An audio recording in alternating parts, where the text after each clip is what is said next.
कबीर को अपन आगे बढ़ाते हैं। कल हमने पढ़ लिया था 64 दीवा जोई कर 14 चंदा माई, है ना। यही घर किसको चांदड़ो जिए घर गोविंद नहीं, जिसके घर में गोविंद नहीं है, ईश्वर का नाम नहीं है, परमात्मा का नाम नहीं है, जिसे परम तत्व से प्रेम नहीं है, उसे चाहे 64 प्रकार की कलाएं आए, चाहे 14 प्रकार की विद्याएं आए, वो पूर्ण ज्ञानी नहीं है। वो व्यक्ति कैसा है? अज्ञानी। आपने चाहे कितनी भी कलाएं सीख ली, कितनी भी विद्याएं सीख ली, यदि आपको परम ब्रह्म का ज्ञान नहीं है, यदि आपको ये ज्ञान नहीं है कि आत्मा परमात्मा एक है, तो आपका सारा ज्ञान बेकार है। ठीक, आगे वो कह रहे हैं निस अंधियारी कारणे 84 लख चंद और अति आतुर उदय किया तहु दृष्टि नहीं मन। ध्यान से देखना और ध्यान से सुनना। कहीं कहीं आपको कबीर के में कुछ ऐसे शब्द दिखेंगे जो आपको समझ नहीं आएंगे। कैसे समझ आएंगे? कबीर ने तो कहीं गुजराती से शब्द ले लिया, कोई मराठी से ले लिया, आपको सारी भाषाएं थोड़ी आती हैं। तो मैं आपको बताती हूँ, निस अंधियारी कारण है। निस माने रात्रि, अंधियारी माने बहुत अंधकारपूर्ण रात्रि के कारण 84 लाख चंद्र उदित किए। किसने? अति आतुर उदय किया, इस जीवात्मा ने, इस व्यक्ति ने, अंधेरी रात्रि के कारण। क्योंकि रात्रि क्या थी? बहुत अंधियारी थी, बहुत कालिमा थी चारों तरफ, इसलिए कितने 84 लाख चंद्रमा उगा दिए। किसने? जीवात्मा ने। कि कैसे ही अंधकार दूर हो, तो दृष्टि नहीं मान दो तो भी अंधकार दूर नहीं हुआ। पर इसका भाव क्या है? 84 लाख चंद्रमा उगाने का मतलब क्या है? 84 लाख योनियां, मतलब निस अंधियारी कारण है। अब ये निशा अंधेरी रात का मतलब क्या है? अज्ञानता के कारण। क्योंकि चारों तरफ बहुत ही जो जीवात्मा थी वो बड़ी व्याकुल हो रही थी, क्योंकि वो अज्ञानी थी। भाई वो जीवात्मा आनंद को प्राप्त थोड़ी करेगी जिस जीवात्मा को ज्ञान नहीं है। वो तो क्या करेगी? सांसारिक मोह माया में पड़ के दुखी हो रही है, व्याकुल हो रही है और तरह तरीके के प्रयास कर रही है, अलग अलग तरीके के प्रयास कर रही है कि कैसे भी मैं इस सांसारिक मोह माया से छूट जाऊं, इस सांसारिक दुखों से छूट जाऊं। हम लोग प्रयास करते हैं ना, दुखी होते हैं तो कितने प्रयास करते हैं कि ये कर लें, ये कर लें, लेकिन हम सुख की प्राप्ति करें, पर जीवात्मा को सुख की प्राप्ति नहीं हो रही है। और वो 84 लाख योनियों में घूम रही है, 84 लाख योनियों में जन्म लेके तरह तरह के कर्म कर रही है, लेकिन उसे ज्ञान की प्राप्ति नहीं हो रही है। तो दृष्टि नहीं मान, तब भी उसकी दृष्टि को प्रकाश नहीं मिला, अर्थात उसको ज्ञान की प्राप्ति नहीं हुई। क्यों नहीं हुई? क्योंकि 84 लाख योनियों में वो घूमता रहा था, पर उसको सदगुरु नहीं मिला। भाई सदगुरु की कृपा नहीं मिली उसको। यदि सदगुरु की कृपा मिल जाती तो 84 लाख योनियों में भी जन्म लेने की जरूरत नहीं पड़ती। एक ही जन्म में सदगुरु के कृपा से, उसके प्रभाव से उसको क्या प्राप्त हो जाता? ज्ञान प्राप्त हो जाता, तो उसे इन 84 लाख योनियों में घूमना नहीं पड़ता। क्लियर? समझ में आ गया? निस अंधियारी कारण है।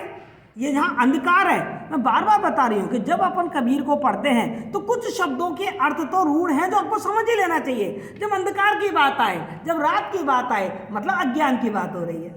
बताया ना मैंने आपको। जब कमान की बात आए, धनुष की बात आए, गुरु के उपदेशों की बात हो रही है। जब बाण की बात आए, जब तीर की बात आए, समझ लीजिए ज्ञान की बात हो रही है। जब दीपक की बात आए, जब प्रकाश की बात आए, समझ लीजिए ज्ञान की बात हो रही है। क्लियर बेटा? आगे चलो। आगे वो कह रहे हैं भली भई जो गुरु मिल्या नहीं तर होती हानि, और दीपक दृष्टि पतंग जूं पड़ता पूरी जानी। अभी अभी हम ऊपर वाले में पढ़ चुके हैं कि जो जीवात्मा है वो व्याकुल होकर 84 लाख योनियों में घूम रही है, लेकिन अभी तक उसकी दृष्टि को, अभी तक उसकी हृदय को, अभी तक उसकी आत्मा को आनंद की प्राप्ति नहीं हुई है, ज्ञान की प्राप्ति नहीं हुई है। क्यों? क्योंकि सदगुरु नहीं मिला था। लेकिन यहाँ कबीरदास जी कह रहे हैं कि भली हुई जो गुरु मिला, कि भगवान ने मेरे ऊपर बड़ी कृपा करी कि मुझे तो सदगुरु मिल गया। सदगुरु नहीं मिलता तो क्या होता? वही 84 लाख योनियों में घूमता रहता। तो भली भाई जो गुरु मिला नहीं तर होती हानि। कबीरदास जी कह रहे हैं मेरे ऊपर तो ईश्वर की कृपा हुई, ये तो बहुत कल्याणकारी बात हुई मेरे लिए, बहुत भलाई की बात हुई, बहुत हितकर बात हुई कि मुझे क्या मिल गया? गुरु। नहीं तो मुझे बहुत हानि उठानी पड़ती, नहीं तर होती हानि, नहीं तो मुझे बहुत हानि उठानी पड़ती। कैसे हानि उठानी पड़ती? एक दृष्टांत, एक उदाहरण देके आपको समझा रहे हैं कि दीपक दृष्टि पतंग ज्यों पड़ता पूरी जानी। जैसे दीपक जलता है, आप लोगों ने दीपक को जलते देखा है? जैसे दीपक जलता है, दीपक के चारों तरफ क्या घूम रहे होते हैं? छोटे छोटे से मच्छर, जिन्हें पतंगा बोलते हैं। क्या बोलते हैं अपन? पतंगा।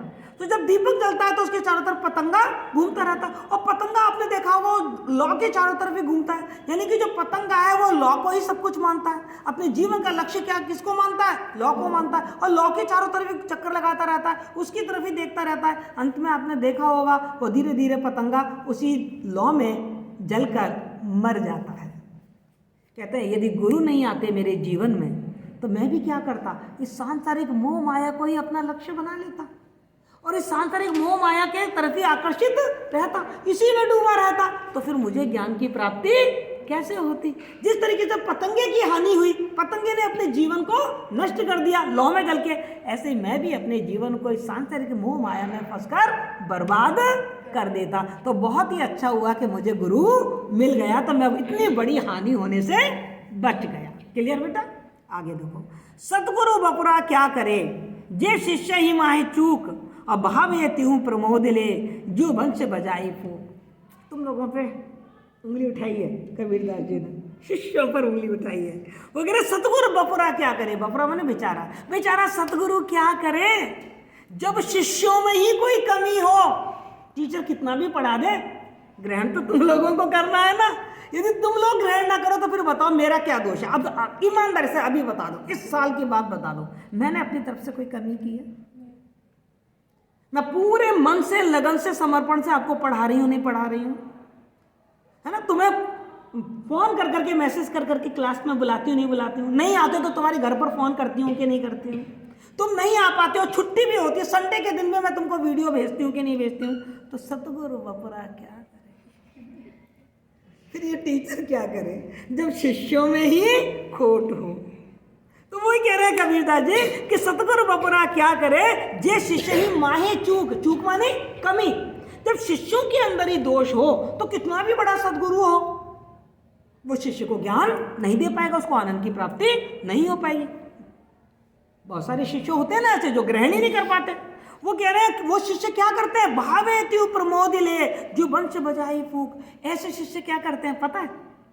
गुरु ज्ञान दे रहा होता है, अपने मतलब की बात तो ले लेते हैं, जो उनको अच्छी लगती है उस बात को तो स्वीकार कर लेते हैं, और जो उनको सूट नहीं करती, जिसमें थोड़ी सी मुश्किल है, उसको इधर से सुना और इधर से निकाल देते हैं। मान लो जैसे मैंने आपको कहा बेटा धीरे धीरे रे मना, धीरे सब कुछ होए, माली संचय सौ गड़ा, ऋतु आए फल होए। ये मैंने आपको सिखाया, बेटा धैर्य रख के काम करो। अब आप सोचो मैडम ठीक है ना, फिर क्या 5-7 साल में कर लेंगे फर्स्ट ईयर, क्या जरूरत है कि एक ही साल में करें? आपने तो कहा था ना धीरे धीरे रे मना, मतलब मेरी जो बात कही थी उसका आपने अपने हिसाब से मतलब निकाल लिया। ऐसे भी शिष्य होते हैं। तो कबीर कह रहे हैं भावेत्यु प्रमोद ले, ऐसे जो शिष्य होते हैं वो क्या करते हैं, अपने गुरु के उपदेश को अपने मन चाहे तरीके से तोड़ मरोड़ कर ग्रहण करते हैं, सही सही उसके उपदेश का अपने जीवन में उपयोग नहीं करते, जो वंश बजाई फूक। फिर एक उदाहरण देके बता रहे हैं कबीरदास जी, कैसे होता है? जैसे बांसुरी होती है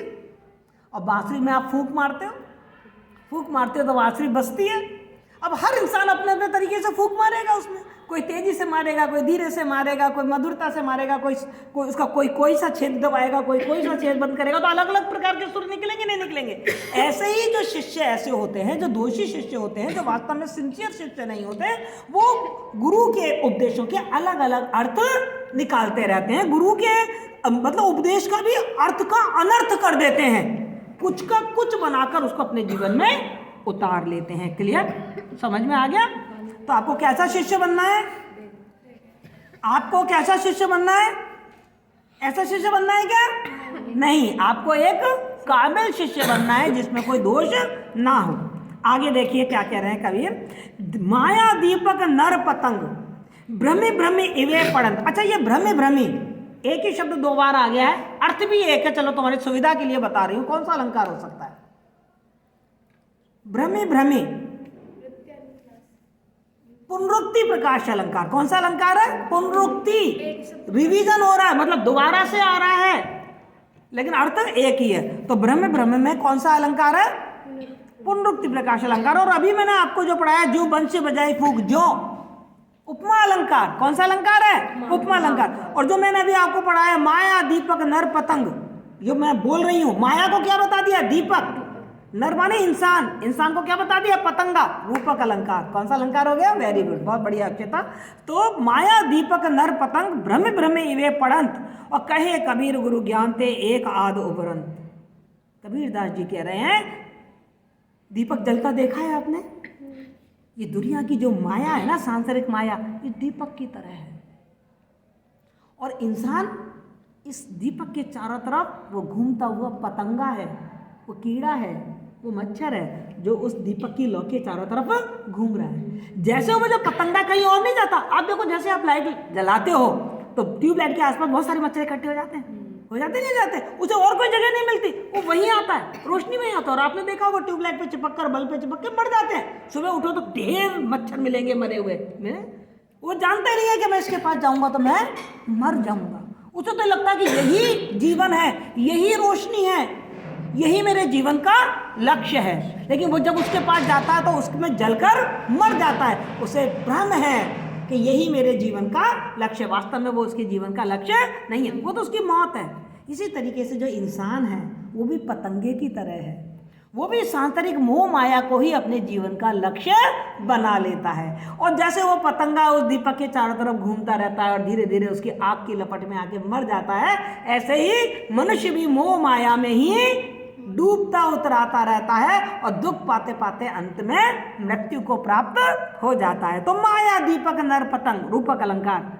जो माया है वो कैसी है? दीपक की तरह है। और नर कैसा है? इंसान कैसा है? पतंगे की तरह है। भ्रम भ्रमी वे पड़न, जैसे जो पतंगा है वो भ्रम में पड़कर के यही रोशनी मेरा जीवन है, भ्रम में पड़कर अपना जीवन समाप्त कर देता है। ऐसे व्यक्ति भी मोह माया में फंसकर दुख प्राप्त करते हुए अपने जीवन को समाप्त कर देता है। और कबीर कह रहे हैं, कहे कबीर गुरु ज्ञान थे एक आधो उपरंत। कबीरदास जी कह रहे हैं कि गुरु अपने शिष्यों को ज्ञान तो बहुत देता है, पर सारे शिष्य इतने मजबूत नहीं होते कि गुरु के ज्ञान को पूरा जीवन में उतार लें। तो गुरु बनाते तो बहुत शिष्य हैं, पर एक आध ही शिष्य ऐसा होता है जो गुरु के ज्ञान को अपने जीवन में उतार कर और अपने जीवन को सार्थक बना लेता है। यानी कोई एक आध ही मच्छर बचता होगा, बाकी तो सब मर जाते हैं। ऐसे ही गुरु ज्ञान सबको देता है, पर कोई एक जो अच्छा शिष्य होता है, जो वास्तव में ग्रहणशील शिष्य होता है, वही गुरु के उपदेशों को सुनकर अपने जीवन में उतारता है और अपना उद्धार कर लेता है। क्लियर? एक आध उबरंत मतलब कोई एक आध ही शिष्य को उद्धार होता है, ज्ञान मिलता है। संशय खाया सकल जुग और संसा केनहु न खद्द, और जे भेदे गुरु अक्षरा तीन संसा चुन चुने खद्द। अब देखिए, यहां पर खद्द का मतलब होता है खाना, नष्ट करना। वो कहती है संशय, संशय मतलब संशय। हम सब लोग अज्ञानी हैं, और चूंकि अज्ञानी है तो हम संशय में पड़े रहते हैं, क्या सही है और क्या गलत, जीवन में क्या करें और क्या ना करें, क्या करने योग्य है और क्या करने योग्य नहीं है। ये संशय ही इस पूरे दुनिया में आदमियों को खाए जा रहा है, अर्थात उनकी अभिवृद्धि को, उनकी प्रगति को, उनके विकास को रोक रखा है संशय ने। संशय खाया सकल जुग, इस संशय ने पूरी दुनिया को अपना शिकार बना लिया है, इस पूरी दुनिया को खा लिया। अब संशय क्या है? आज तो आपके संशय कुछ अलग तरीके के हैं कि मैं कॉमर्स लूँ, कि मैं आर्ट्स लूँ, कि मैं डॉक्टर बनूँ, कि इंजीनियर बनूँ, कि मैं इस लड़के से शादी करूं, कि इस लड़के को मना कर दूं। ठीक है ना? अलग तरीके के संशय। पर वास्तविक संशय क्या है? इस दुनिया का सबसे बड़ा संशय क्या है? परमात्मा क्या है? आत्मा क्या है? क्या आत्मा परमात्मा एक है या आत्मा परमात्मा अलग अलग है? संसार क्या है? मनुष्य का जन्म क्यों होता है? ब्रह्म किसे कहते हैं? ये सारे संशय हमारे मन में आए हुए हैं। और ये जो संशय है, इस संशय ने पूरी दुनिया को ग्रसित कर रखा है, पूरी दुनिया को अपने इस संशय का शिकार बना रखा है। हम सबको एक संशय है, हम क्या मानते हैं कि मैं मधुगुप्ता हूँ, ये बहुत बड़ा संशय है, ये मेरा भ्रम है, मैं मधुगुप्ता नहीं हूँ, मैं एक आत्मा हूँ। मेरे को बहुत बड़ा संशय है कि ये खुशी है, ये हर्षिता है। नहीं, तुम सब भी क्या हो? आत्मा हो। लेकिन हम इसी में डूब रहे हैं। तो वो कह रहे हैं इस संशय ने पूरी दुनिया को अपना शिकार बना लिया। संसा के नमूना खद्द, लेकिन किसी व्यक्ति ने भी, बहुत कम लोगों ने अपने इस संशय को खत्म कर पाया है। खत्म माने खत्म करना। बहुत कम लोग ऐसे हैं जो अपने इस संशय को खत्म कर पाए हैं। क्लियर बेटा? संशय खाया सकल, सकल मतलब सारा, जुग मतलब ये पूरी दुनिया, और संसार के नौ न खद्द। लेकिन किन्हीं लोगों ने, बहुत ही कम एक आदि लोग होंगे, बाकी कोई भी व्यक्ति इस संशय को अभी तक खत्म नहीं कर पाए। तभी तो संसार में सांसारिक जीवन जी रहे हैं, वरना तो क्या हो जाते, वैरागी हो जाते कबीर की तरह। जे भेदे गुरु अशरा तिन संसार चुन चुने खद्द। अब कबीर ये भी बता रहे हैं कि कौन लोग हैं जो अपने संशय को नष्ट कर लेते हैं। वो लोग कौन है? जे भेदे गुरु अक्षरा, जिनको गुरु का ज्ञान मिल गया है, जिनको गुरु के ज्ञान रूपी बाण ने वेद दिया है। वेद मतलब जिनके हृदय में गुरु का ज्ञान उतर गया है। ऐसे शिष्य क्या करते हैं? तिन संसार चुन चुने खद्द। ऐसे शिष्य चुन चुन कर अपने संशयों को खत्म कर देते हैं, क्योंकि उनको गुरु का ज्ञान मिल गया है। तो वो अपने संशय को एक एक करके अपने संशय को खत्म करते जाते हैं। आत्मा क्या है, परमात्मा क्या है, ब्रह्मांड क्या है, सृष्टि क्यों बनी, जीवन का उद्देश्य क्या है, ब्रह्म क्या है, ईश्वर क्या है, तत्व क्या है, एक एक करके वो अपने संशय को गुरु के उपदेश के माध्यम से खत्म करते जाते हैं। क्लियर? तो वो सारा कुछ हम गुरु की महत्ता पढ़ रहे हैं। आगे वो कह रहे हैं कि चेतन चौकी बैस कर सतगुर दीना धीर और निर्भय होई निसंग भज केवल कहे कबीर। कबीर जी क्या कह रहे हैं कि गुरु अपने शिष्यों को कैसे ज्ञान देता है? चेतन चौकी बैस कर। एक बात ध्यान रखिए, गुरु जब अपने शिष्य को ज्ञान देगा तो खुद गुरु में चैतन्यता होनी चाहिए, गुरु में भी तो ज्ञान होना चाहिए। जब गुरु में ज्ञान नहीं होगा तो वो अपने शिष्य को ज्ञान कैसे दे लेगा?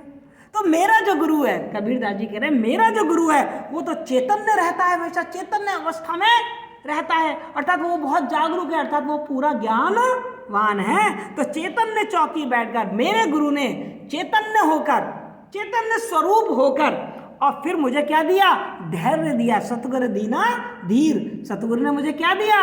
धैर्य दिया। हमेशा ध्यान रखो, यदि आपको ज्ञान प्राप्त करना है तो सबसे पहला गुण आपके अंदर होना चाहिए, वो होना चाहिए धैर्य। क्लास खत्म हो गई मैडम, ये नहीं होना चाहिए। धैर्य रखिए। बहुत मुश्किलें आएंगी बेटा, लेकिन आपको अपने रास्ते से हटना नहीं है। तो गुरु ज्ञान देने से पहले शिष्य को क्या देता है?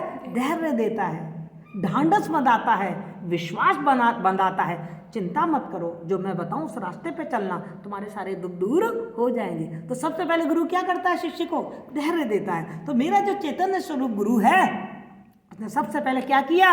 मुझे धैर्य दिया और निर्भय होई निसंग भज। और क्या कहा उन्होंने? निर्भय हो जाओ, अब भयभीत होने की जरूरत नहीं है। क्यों? क्योंकि तुम चैतन्य स्वरूप गुरु के पास आ गए हो, वो तुम्हारे सब भय दूर कर देंगे। और हमें भय कब होता है बेटा?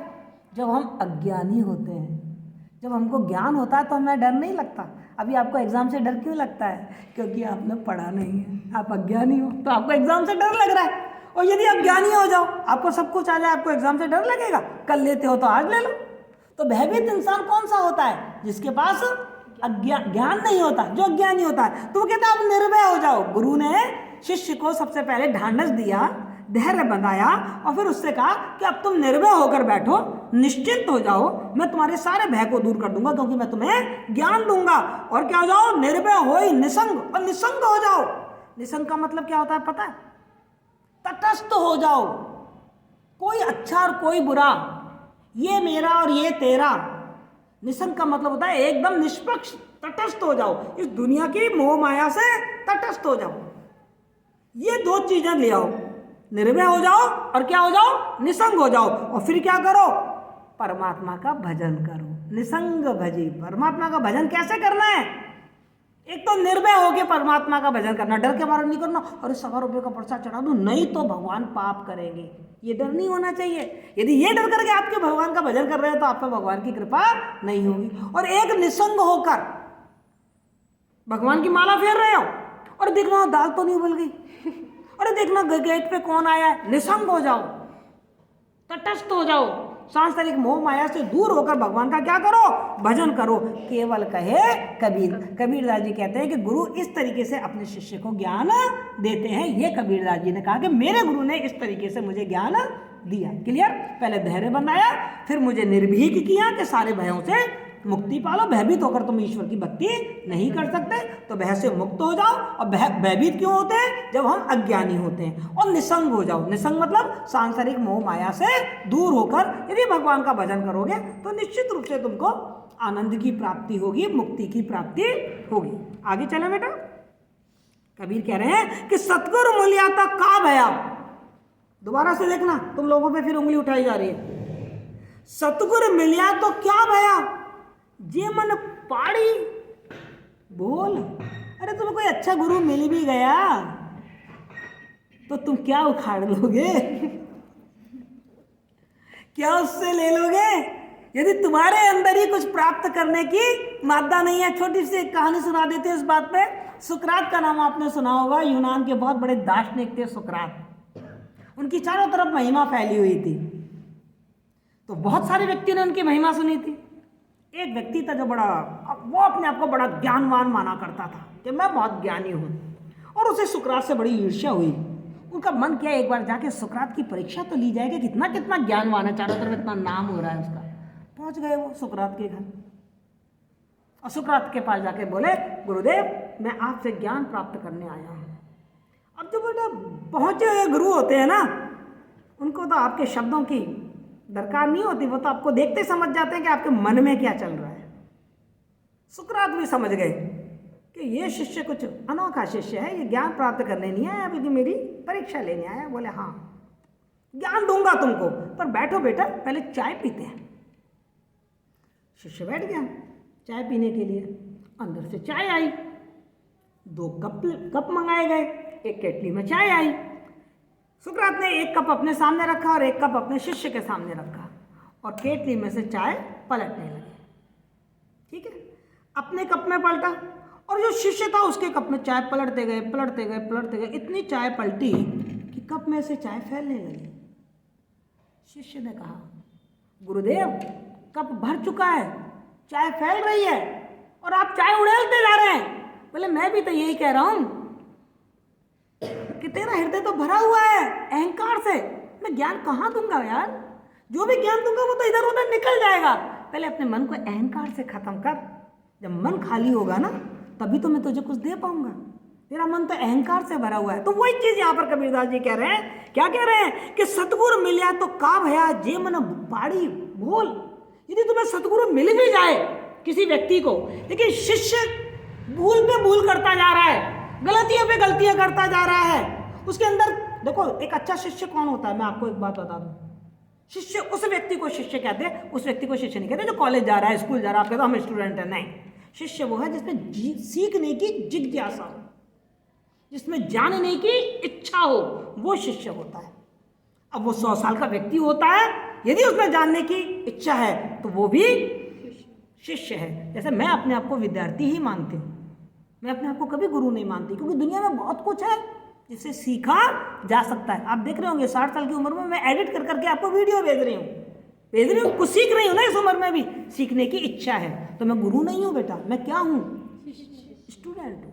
तो वो यही कह रहे हैं कि सतगुरु मिलिया तो का भया, जे मन पाड़ी भोल। यदि शिष्य के मन में बहुत भूलें हैं, बहुत कमियां हैं, बहुत दोष हैं, बहुत अधूरा है शिष्य, उसके अंदर सीखने की इच्छा नहीं है, तो सद्गुरु मिल भी जाए तो वो उससे कुछ ज्ञान प्राप्त नहीं कर पाएगा। कैसे? उन्होंने एक उदाहरण दिया, पास बिनंठा कपड़ा क्या करे बिचारी चोल। अब आपके पास एक कपड़ा है, आप उस कपड़े को रंगना चाहते हैं, उस कपड़े पे रंग चढ़ाना चाहते हैं, बहुत बढ़िया सा कपड़ा रंगना चाहते हैं, मगर आपका कपड़ा कैसा है? मैला है, गंदा है, कुचैला है, फटा हुआ है। अब उस कपड़े को आप रंग रहे हैं, अब वो कपड़ा पहले से इतना गंदा था, उस कपड़े को आपने रंगा, तो क्या आपका मनपसंद रंग उस पर चढ़ जाएगा?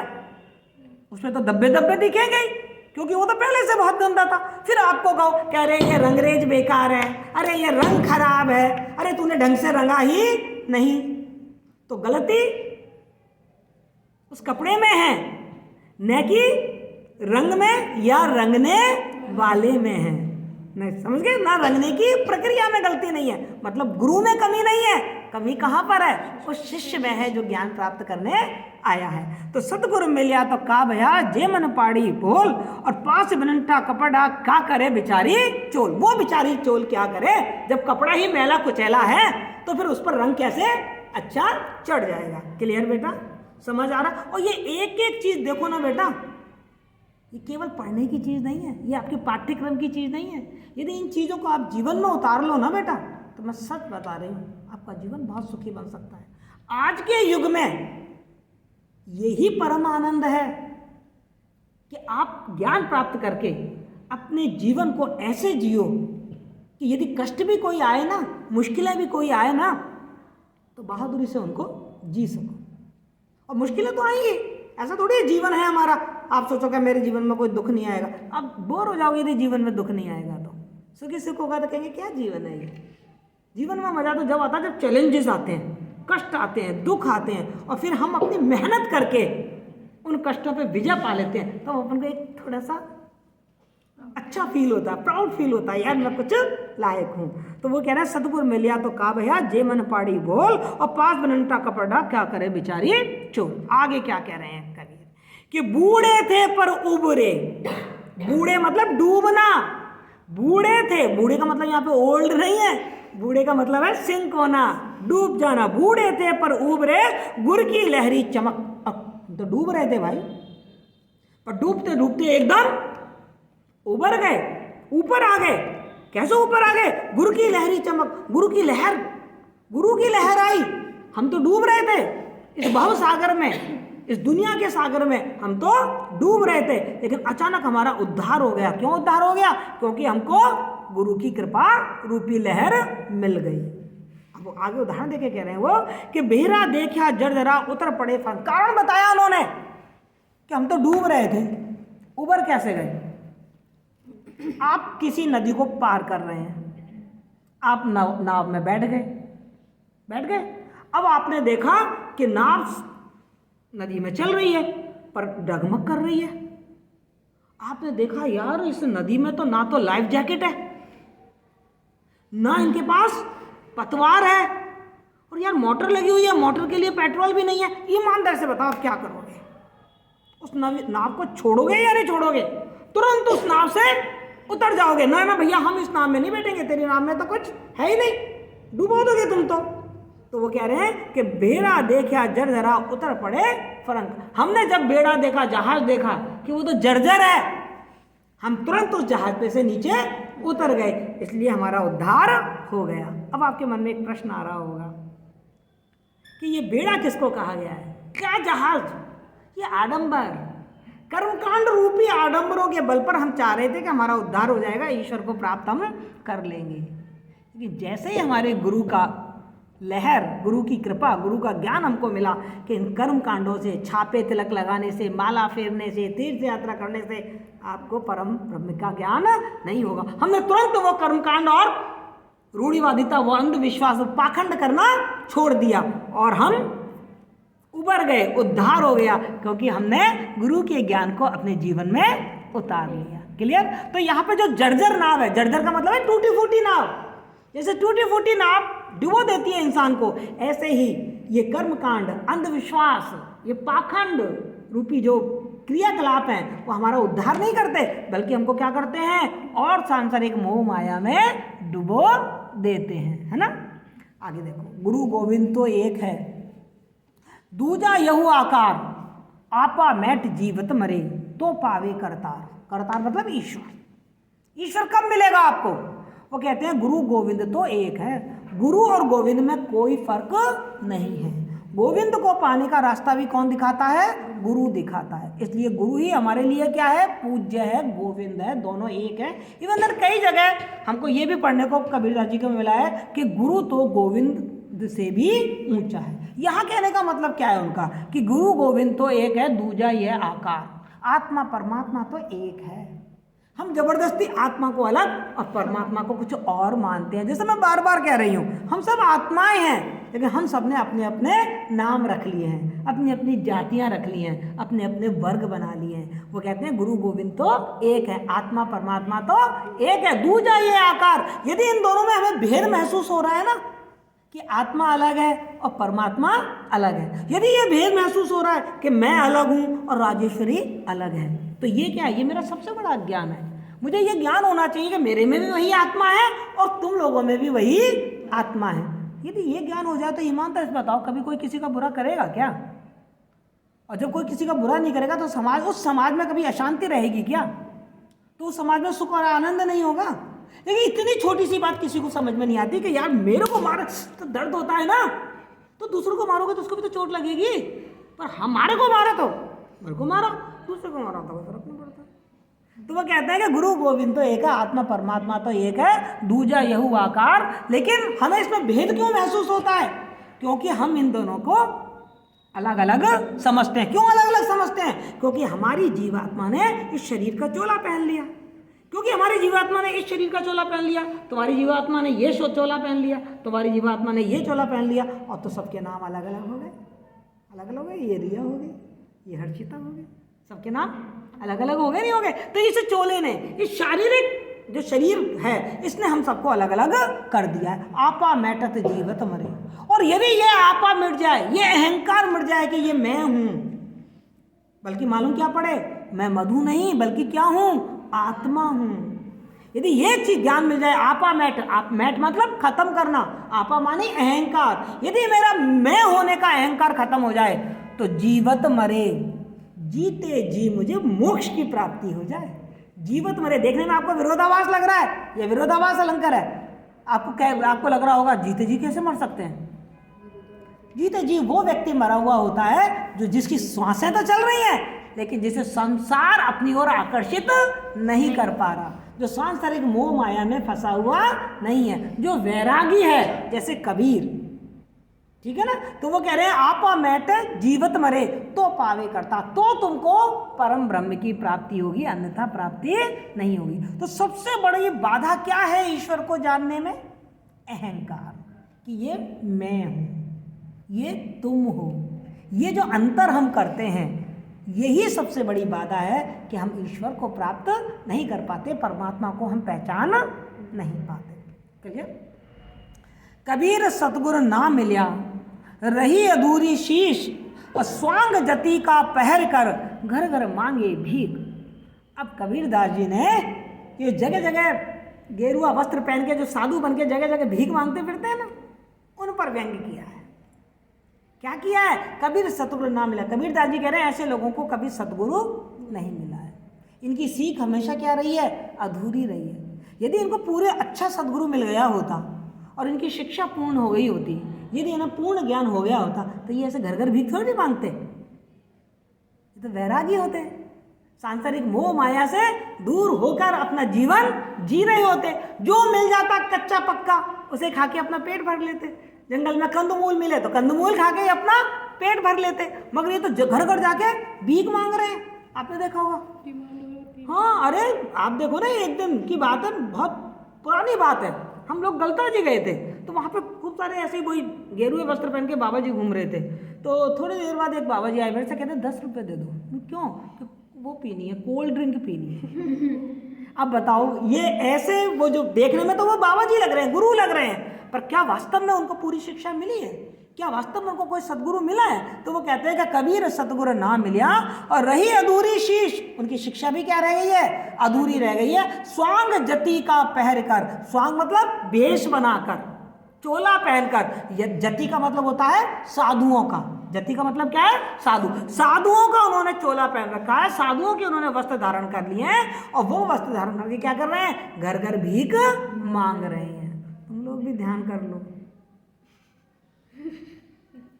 कबीर सतगुरु ना मिला, रही अधूरी शीश। यदि तुम्हारी शिक्षा अधूरी रह गई तो बेटा पूरे जीवन भर तुम दे दो, तुम दे दो, तुम दे दो, ऐसे करते रहोगे। और यदि अच्छी तरीके से अपनी शिक्षा पूर्ण कर ली तो कोई ना कोई बहुत अच्छी आजीविका का साधन अपना लोगे।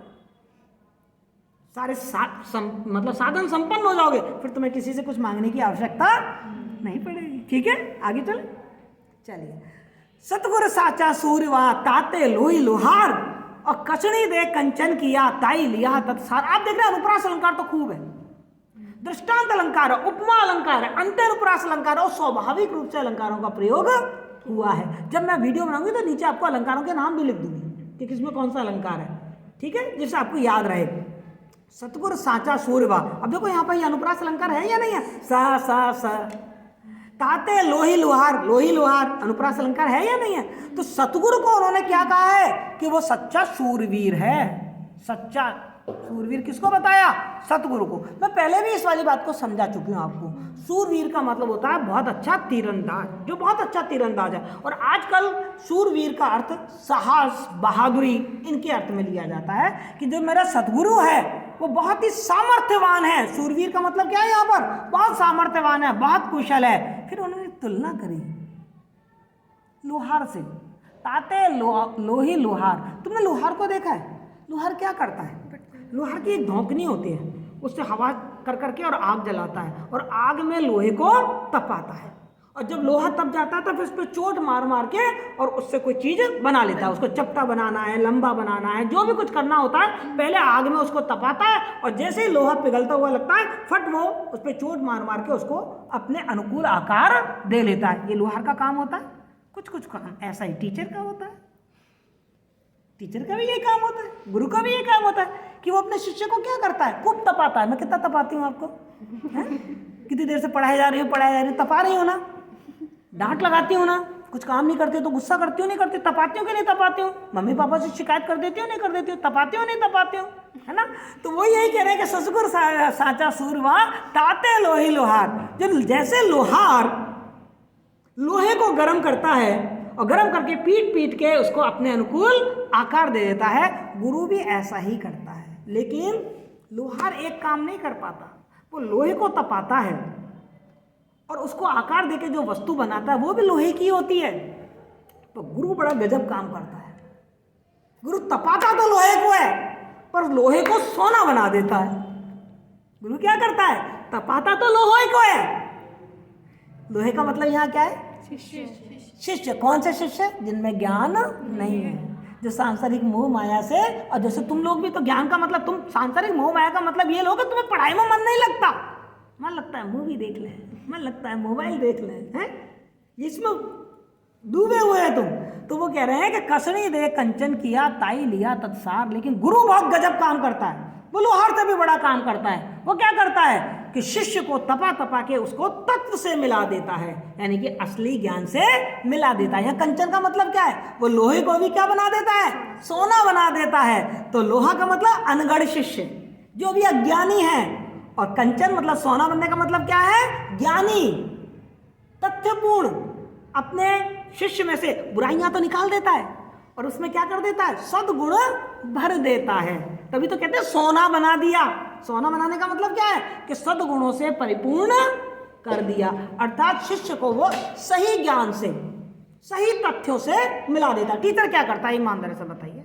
अभी मैं क्या कर रही हूँ, आपको जो नॉलेज है उस नॉलेज से तो आपका साक्षात्कार करवा रही हूँ कि इसका ये अर्थ है, इसका ये भावार्थ है, व्याख्या ऐसे करते हैं, प्रश्न ऐसे लिखते हैं, यही तो समझाती हूँ मैं आपको। तो मैं क्या कर रही हूँ, आपको जो सत्य ज्ञान है उसी ज्ञान से तो आपको मिलवा रही हूँ। क्लियर। तो सतगुरु साचा सूरवा ताते लोही लोहार और कचड़ी दे कंचन किया ताई तिया तत्सार। देख रहे हैं आप कितना शानदार उसमें अनुप्रास अलंकार भी दिख रहा है, साथ में हर चीज को वो उदाहरण देके हमको समझा रहे हैं। थापणी पाई थिति बई सतगुरु दीनी धीर और कबीर हीरा वणजिया मान सरोवर तीर। कबीरदास जी अपने जिंदगी की कहानी कह रहे हैं कि मैं क्या कर रहा हूं, मैं इस समय हीरों का व्यापार कर रहा हूं। कबीर हीरा वणजिया, वणजिया मतलब व्यापार कर रहा हूं। कबीर कह रहे हैं मैं हीरों का व्यापार कर रहा हूं मान सरोवर की तीर पर। आप कह रहे होंगे यार बड़े चालाक निकले, हम सबसे तो कह रहे हैं सांसारिक मोह माया छोड़ दो, खुद हीरों का व्यापार कर रहे हैं। कबीर के लिए हीरा ये सोने और चांदी के टुकड़े हीरे नहीं है। कबीर के लिए ये हीरा हीरा नहीं है, कबीर के लिए हीरा है सद्गुण। सद्गुणों को हीरा कह रहे हैं। वो क्या कह रहे हैं, मैं सद्गुणों का व्यापार कर रहा हूं, अर्थात मैंने गुरु से जब सद्गुण प्राप्त किए, जो ज्ञान प्राप्त किया वो मैं अपने शिष्यों को बांट रहा हूं। व्यापार का मतलब क्या होता है? लेन देन करना। व्यापार का मतलब क्या होता है? लेन देन करना। तो किसका लेन देन कर रहा हूं मैं सद्गुणों का लेन देन कर रहा हूं। अपने गुरु से मैंने सद्गुण लिए और अपने शिष्यों को सद्गुण बांट रहा हूं। कहां पर? मान सरोवर तीर, आनंद रूपी सरोवर के किनारे। और जब मैं ये काम करता हूं ना, किस गुरु से सद्गुण लेता हूं, अपने शिष्यों को सद्गुण बांटता हूं, तो मुझे आनंद की प्राप्ति होती है। ऐसा लगता है जैसे मैं आनंद के समुद्र में गोते लगा रहा हूं। इसीलिए कहा है कि थापण बाई थिति बई सतगुरु दीनी धीर। कबीर कह रहे हैं कि भाई थापण पाई मतलब स्थापना हो गई। स्थापना का मतलब यह है कि गुरु से स्वीकृति मिल गई कि हाँ तुम मेरे शिष्य हो, मैं तुम्हें ज्ञान दूंगा। बहुत बड़ी बात है कि हर गुरु आपको अपना शिष्य बना ले, जरूरी नहीं है। यह भी बहुत बड़ी कृपा होती है कि कोई गुरु आपको पढ़ाने के लिए, आपको ज्ञान देने के लिए राजी हो जाए। देखो एकलव्य को राजी नहीं हुए थे द्रोणाचार्य, तो वह कह रहे थापण पाई थिति पाई। जैसे ही हमें गुरु की महिमा प्राप्त हो गई, गुरु की कृपा प्राप्त हो गई, थिति वही, एकदम मेरे मन में क्या हो गया? शांति आ गई। मेरे मन में से जितने भी विकार थे, जो भी मेरे मन में संशय थे, जो भी मेरे मन में द्वैत थे, जो भी डर था, जो भी भय था, वो सब निकल गया और मैं स्थिर हो गया। जब मुझे अच्छा गुरु मिल गया और अच्छे गुरु ने जब मुझे धैर्य दे दिया, don't worry I always with you, तो आप क्या करते हैं कि बस आप तो यार जब टीचर मेरे साथ है तो मेरा उद्धार हो जाएगा। तो वही कह रहे हैं थापण पाई थिति भई। जैसे ही गुरु की मेरे को स्वीकृति मिली, गुरु ने मेरे पे कृपा करी, मैं एकदम क्या हो गया? स्थिर हो गया, सारी चिंताओं से मुक्त हो गया। थिति भई मतलब सब चिंताओं से मुक्त हो गया। सतगुरु दीनी धीर, क्योंकि सतगुरु ने मुझे क्या दे दिया था? धैर्य दे दिया था। और जब मेरे पास धैर्य आ गया तो मैं क्या करने लगा? मैं हीरों का व्यापार करने लगा, अर्थात मैं सद्गुणों का व्यापार करने लगा। अपने गुरु से सद्गुण लेता था और अपने शिष्यों को सद्गुण बांट देता था। और वो ऐसा लगता था जैसे मैं आनंद रूपी समुद्र में, तालाब में गोते लगा रहा हूं। यानी कि मैं ये लेन देन कहाँ कर रहा था? आनंद रूपी तालाब के किनारे कर रहा था। ठीक है, रूप का अतिशयोक्ति अलंकार। निश्चल निधि मिलाई तत् सतगुरु साहस धीर, और निपजी में साजी गणा बांटे नहीं कबीर। कबीर साफ मना कर रहे हैं, भाई जो मुझे परम आनंद की प्राप्ति हुई है ना, वो मैं तुम लोगों से नहीं बांटूंगा। अब आप कहोगे ये कैसा गुरु है भाई, ज्ञान तो बांटने से बढ़ता, मगर कबीर कह रहे हैं मैं तो नहीं बांटूंगा। अरे भैया, जो परमानंद की प्राप्ति होती है ना, आनंद, वो कोई किसी से बांट ही नहीं सकता, क्योंकि सबका अपना आनंद होता है। वो आनंद आप जैसे, भूख कब मिटेगी? जब आप खाना खाओगे। मैं आपको खाना खिलाऊंगी तो मेरी भूख मिट जाएगी क्या? आपको पानी पिलाऊंगी तो मेरी प्यास बुझ जाएगी क्या? ऐसे ही ये आनंद तो ऐसा आनंद है जिसे आप खुद प्राप्त करोगे तो आप इसका आनंद उठाओगे। अब परीक्षा तुम दोगे, तुम ही तो पास होगे। मैं तुम्हारी तरफ से परीक्षा दे जाऊंगी, तुम पास हो जाओगे, मैं तो उतना पास हो जाएगी, है ना? तो वही कह रहे हैं कि निश्चल निधि मिलाई तत् सतगुरु साहस धीर, और निपजी में साजी गणा बांटे नहीं कबीर। कबीरदास जी कह रहे हैं कि मुझे तो ऐसी निश्चल निधि मिल गई है जो अब कहीं आने जाने वाली नहीं, क्योंकि सतगुरु की कृपा हो गई है ना मेरे ऊपर। मैं तो हीरों का व्यापार कर रहा हूँ, सतगुरु की कृपा हो गई है। तो निश्चल निधि मिलाई तत्, मुझे ऐसी निधि मतलब भंडार, खजाना, ऐसा खजाना मिल गया है जो अभी कभी खत्म नहीं होगा। निश्चल मतलब जो कभी खत्म नहीं होगा, अक्षय रहेगा। मिलाई तत्, और उस खजाने ने मुझे किससे मिला दिया है? उससे मिला दिया है। किससे? परमात्मा से मिला दिया है। सतगुरु साहस धीर, और ये जो खजाना मुझे मिला है ना, वो सतगुरु की साहस और धैर्य से मिला है। यदि सतगुरु का साथ नहीं होता, यदि सतगुरु हिम्मत नहीं करते, यदि सतगुरु मेरे साथ नहीं रहते, वो मुझे धैर्य नहीं बनाते, तो मैं ये खजाना प्राप्त नहीं कर सकता। निपजी में साजी गणा, अब मैंने सतगुरु ने बड़ी मेहनत करके, बड़े साहस के साथ, बड़ी हिम्मत के साथ, बड़े कष्टों को भोगते हुए ये ज्ञान रूपी खजाना मुझे दिया है तो बहुत लोग इसको, इस खजाने को प्राप्त करना चाहते हैं। हमें भी दे दो, हमें भी दे दो। कबीर तुम इतने सुखी रहते हो, हमें भी बताओ। वो कह रहे हैं कि मैं तो इसको बांटने के लिए तैयार नहीं। और बांटने के लिए तैयार इसलिए नहीं है कबीर, क्योंकि वो बांटा ही नहीं जा सकता, क्योंकि वो परमानंद तो सबका अपना अपना होता है। जब तक आपको ईश्वर का साक्षात्कार नहीं हो जाएगा, आप उस आनंद, दूसरे के आनंद से आपको ईश्वर का साक्षात्कार होने वाला नहीं। क्लियर बेटा? अब आगे देखो कितनी शानदार बात कही है, थोड़ी सी दिमाग में एक पिक्चर लेके आना। चौपड़ मांडी चौहटे, अरद उरद बाजार, और कहे कबीरा राम जन, खेली संत विचार। अब अपनी आंखों के सामने दो चित्र लेके आना। पहला एक चित्र लेके आना चौराहे का। बाजार में गए हो आप, चौराहे देखे हैं आपने? चौराहे का मतलब 4 रास्ते होते हैं और उन रास्तों के आसपास क्या होते हैं? बाजार होता है, चौराहा होता है। एक गली इधर गई, एक गली इधर गई, एक गली इधर गई, एक गली इधर गई, और उनमें सब में क्या होते हैं? बाजार लगे होते हैं। ये दृश्य आपके दिमाग में आ गया? अच्छा, क्या कभी आपने चौपड़ खेला है? नहीं खेला। महाभारत में देखा जरूर होगा। चौपड़ भी बिल्कुल चौराहे जैसी तो होती है। आपने देखा होगा एक कपड़े का सा बना हुआ होता है, उसमें एक तरफ इधर पट्टी होती है, एक तरफ इधर पट्टी होती है, फिर पट्टी इधर होती है और इधर होती है, उसमें खाने बने होते हैं, है ना?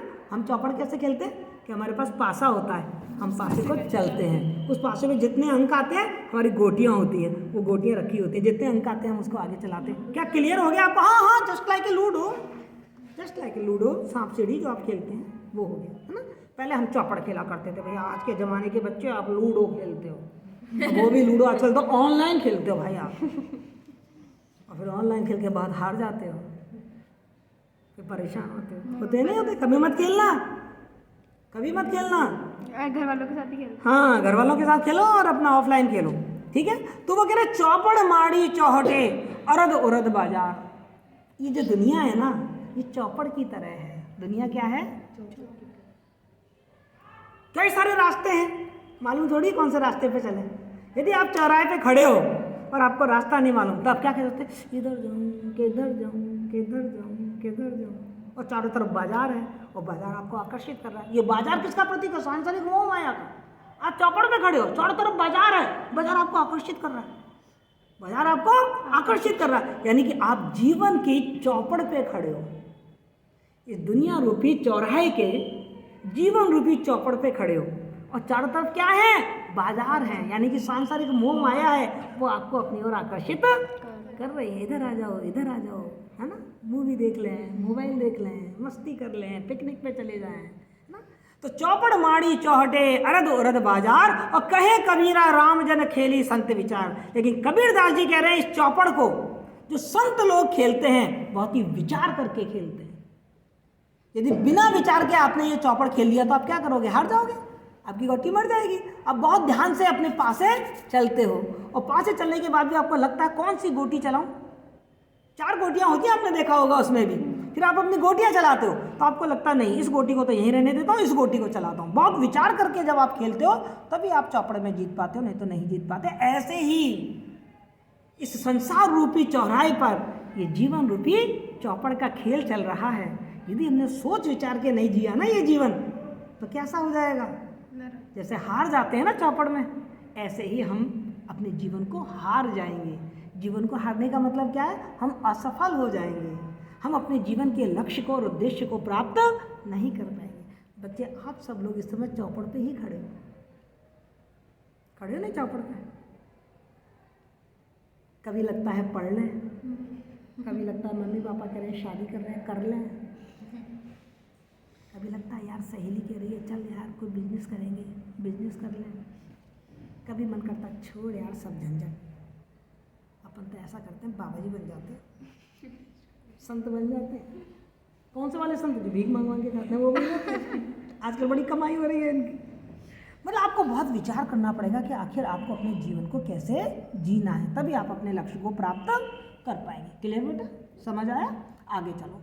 पासा पकड़िया प्रेम का और सारी किया शरीर, और सतगुरु दाम बताइया खेले दास कबीर। अब इस चौपड़ के खेल को कैसे खेलना है आगे कबीर ने ये भी स्पष्ट कर दिया है।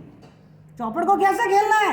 पासा पकड़िया प्रेम का, जो पासे हैं वो प्रेम के होने चाहिए, प्रेम से खेलना है, यानी कि रूपक अलंकार। पासे कैसे हो? प्रेम के। प्रेम से व्यवहार करो सबके साथ, किसी के साथ ईर्ष्या, निंदा, चुगलखोरी ये नहीं करना है। तो पासा पकड़िया प्रेम का और सारी किया शरीर, अपने शरीर को क्या बना लो? गोटियां बना लो। और सतगुरु दाव बताइए, फिर सतगुरु आपको दाव बताएगा, ये गोटी चलो, ऐसे चलो, ये काम करो और ये काम मत करो। खेले दास कबीर। कबीर दास जी कह रहे हैं हम तो भैया अपनी चौपड़ को ऐसे खेले तो गुरु ने जो जो बताया वो करते चले गए। सतगुरु ने जो दाव बताया, दाव बताने का मतलब क्या, जो रास्ता दिखाया, जो ज्ञान दिया, उसी ज्ञान को मैं अपने जीवन में उतारता चला गया।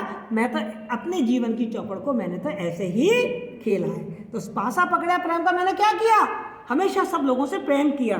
कबीर दास जी का तो वो दोहा कितना प्रसिद्ध है, ढाई आकर प्रेम का पढ़े सो पंडित होए, के पोती पढ़ जग मुआर पंडित होया ना कोई, और ढाई आकर प्रेम का पढ़े सो पंडित होए। तो मैंने तो क्या किया, प्रेम के साथ व्यवहार किया सबके साथ, और सारी किया शरीर, और उन गोटियों को अपना शरीर बना लिया। और सतगुरु ने जो निर्देश दिए, सतगुरु ने जो रास्ता बताया, उस रास्ते पे मैं चलता चला गया। तो मैंने जीवन की जो चौपड़ का खेल था वो जीत लिया।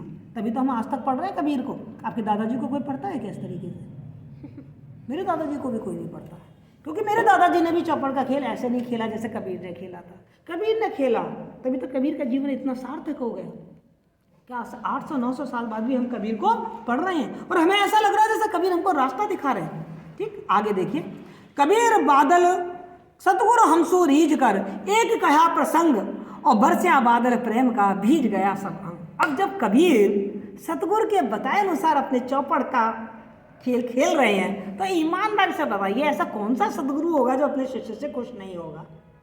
मेरी बात छोड़ दीजिए, हम अपनी तुम्हारी बात नहीं कर रहे हैं, पर वो सतगुरु तो खुश हुआ होगा ना जिसको कबीर जैसा शिष्य मिल गया होगा। जिस कबीर ने, सतगुरु ने जो जो दाव बताए, जो जो रास्ता बताया, उसके हिसाब से अपना जीवन जिया, तो सतगुरु हम पर रीझ कर, सतगुरु हमसे क्या हो गए, बड़े प्रसन्न हो गए। जब हमने सतगुरु का कहना माना, सतगुरु के ज्ञान को अपने जीवन में उतार लिया, तो सतगुरु हमसे रीझ कर हम पर बड़े प्रसन्न हो गए, और एक कहा प्रसंग। और तब सतगुरु जब हमसे बहुत प्रसन्न हो गए ना, तो उन्होंने हमें बड़ी रहस्य की बात बताई, बड़ी रहस्य की कहानी हमको सुनाई। परम तत्व से कैसे मिलते हैं, ईश्वर से साक्षात्कार कैसे होता है। देखो, जब आपसे टीचर खुश होगा ना, तो वो आपको अंदर तक के सारे इंपॉर्टेंट क्वेश्चन बता देता है, फिर कि ये क्वेश्चन लर्न कर जाओ, परीक्षा पास हो जाएगी, है ना। और यदि टीचर तुम पे खुश नहीं होगा तो क्या कहेगा, तो सतगुरु हमसे रीझ कर एक गया प्रसंग, सतगुरु ने हमको एक कथा कही, और बरसे बादल प्रेम का भीज गया सब अंग। और जब सतगुरु हमको वो कथा सुना रहे थे, ईश्वर प्रेम की, परमात्मा की प्रेम की, उस अलौकिक प्रेम की जब कथा सुना रहे थे, तो हम अलौकिक प्रेम में पूरी तरीके से भीग गए, डूब गए। अर्थात परमात्मा का प्रेम हमारे अंग अंग में उतर गया। अब हमें इस दुनिया से नहीं, अब हमें से अलौकिक परम तत्व से प्रेम हो गया, उस परमात्मा से प्रेम हो गया, और हमारी जीवात्मा उसमें जाके मिलने के लिए तैयार हो गई कि हमारी जीवात्मा को परमात्मा मिल गया, और उसका प्रेम सफल हो गया। अभी तो हमारी जीवात्मा तड़प रही थी उस परमात्मा से मिलने के लिए, लेकिन गुरु ने क्या किया, उस परमात्मा से मिलने का रास्ता बता दिया। तो जो जीवात्मा मेरी तड़प रही थी, अपन पढ़े विरह को अंग पढ़ा अपन ने, जो जीवात्मा मेरी तड़प रही थी, अब वो जीवात्मा क्या हो गई, खुश हो गई, वो परमात्मा के प्रेम में डूब गई। अर्थात जीवात्मा का परमात्मा से क्या हो गया, मिलन हो गया। कबीर बादल प्रेम का हम परिवर्षा आई, और अंतर भीगी आत्मा और हरि बही बन रहा। और कबीरदास जी कह रहे हैं कि जब हमें वो परमात्मा का प्रेम प्राप्त हो गया, कहा ना उन्होंने कि मैं तो सारा भीग गया, तो वो कह रहे हैं कि कबीर बादल प्रेम का, देखो रूपक अलंकार, कबीरदास जी कह रहे हैं वो जो प्रेम का बादल था, जो ईश्वर प्रेम का जो बादल था, वो हम पर आकर बरस पड़ा। अर्थात हम पर परमात्मा की कृपा हो गई, परमात्मा का प्रेम हम पर बरस पड़ा। अंतर भीगी आत्मा, और उससे हमारी आत्मा भीग गई, अर्थात हमारी जीवात्मा उस परमात्मा से मिल गई। हमारी जीवात्मा परमात्मा का क्या हो गया, मिलन हो गया। और सबसे बड़ा झंझट यही है कि जीवात्मा परमात्मा को हम क्या मान रहे हैं, अलग अलग मान रहे हैं। पर सतगुरु के ज्ञान से हमें ये मालूम पड़ेगा कि जीवात्मा परमात्मा एक है, तो दोनों में क्या हो गया, मिलाप हो गया, और हरी बही बन रहा है। और जैसे जब बरसात होती है, तो आप बताइए जंगल का दृश्य क्या होता है, हरा भरा होता है ना। तो जब हम पर परमात्मा का प्रेम बरस गया, तो हमारी जो आत्मा है, हमारा जो आसपास का जो संसार है, वो संसार कैसा हो गया, हरा भरा हो गया, अर्थात आनंद और खुशियों से परिपूर्ण हो गया। क्लियर बेटा? आगे देखिए क्या करे, पूरे सुपरचा भया सब दुख मेल्या दूर, और निर्मल कीनी आत्मा ताते सदा हुजूर। ये आपके गुरुदेव को अंग का सबसे अंतिम दुआ है जो आपको बता रहे हैं आपको। वो कह रहे हैं कि जब पूरे सुपरचा भया, पूरे मतलब परमात्मा, संपूर्ण कौन है इस दुनिया में, परमात्मा, बाकी तो हम सब अधूरे हैं। तो पूरे पूरे यहाँ किसको कहा गया? परमात्मा को। पूरे सुपरिचय, परिचय माने इंट्रोडक्शन हुआ, परिचय हुआ। जब मेरा उस परमात्मा से परिचय हुआ, अभी हमने देखा ना ऊपर के 2 दोहे में, बरस पड़े परमात्मा का प्रेम, पूरे सुपरिचय भया, सब दुख मेल्या दूर। और जब हमारा परमात्मा से परिचय हो गया, परमात्मा का प्रेम हम पर बरस गया, तो सारे के सारे दुख हमसे बहुत दूर हो गए। फिर कोई भय, कोई संशय रहा ही नहीं। और निर्मल की नहीं आत्मा, और हमारी आत्मा कैसी हो गई? निर्मल हो गई। हमारी आत्मा में जो विषय विकार भरे हुए थे, जो बुराइयां भरी हुई थी, जो झूठ, असत्य, पाखंड, कर्मकांड जो भरा हुआ था, वो सबसे हमारी आत्मा क्या हो गई? निर्मल। मल मानी गंदगी, निर्मानी नहीं, हमारी आत्मा की सारी गंदगी साफ हो गई, दूर हो गई। ताते सदा हजूर। और इसीलिए अब हम हमेशा उसी हजूर को, हजूर कौन है? हमारा परमात्मा। इसलिए हम सदा उसी हजूर को, उसी परमात्मा को याद करते रहते हैं, उसी का नाम स्मरण करते रहते हैं। और ये सब किसकी कृपा से हुआ? सतगुरु की कृपा से हुआ। बेटा आपका गुरुदेव को अंग कंप्लीट हो गया है। बहुत इंपॉर्टेंट प्रश्न आता है। एक तो व्याख्या तो आएगी आएगी कहीं ना कहीं से, कोई भी 2 दोहे 3 दोहे उठा के दे दी जाएंगे, व्याख्या करवाएंगे। व्याख्या में आप सबको मालूम है कि आपको प्रसंग लिखना होता है, संदर्भ लिखना होता है, व्याख्या करनी होती है। मैंने तरीका बता रखा है, व्याख्या की पूरी वीडियो मैंने आपको भेजी हुई है कि किस तरीके से आप संकेत सूत्र लिखेंगे, संदर्भ लिखेंगे, प्रसंग लिखेंगे, फिर विश्लेषण करेंगे, फिर काव्यगत विशेषताएं लिखेंगे, शब्दार्थ लिखेंगे, सब कुछ बता रखा है। लेकिन आपके एक प्रश्न बहुत इंपॉर्टेंट आ सकता है, वो ये आ सकता है कि गुरु कबीर के अनुसार गुरु की महिमा पर प्रकाश डालिए।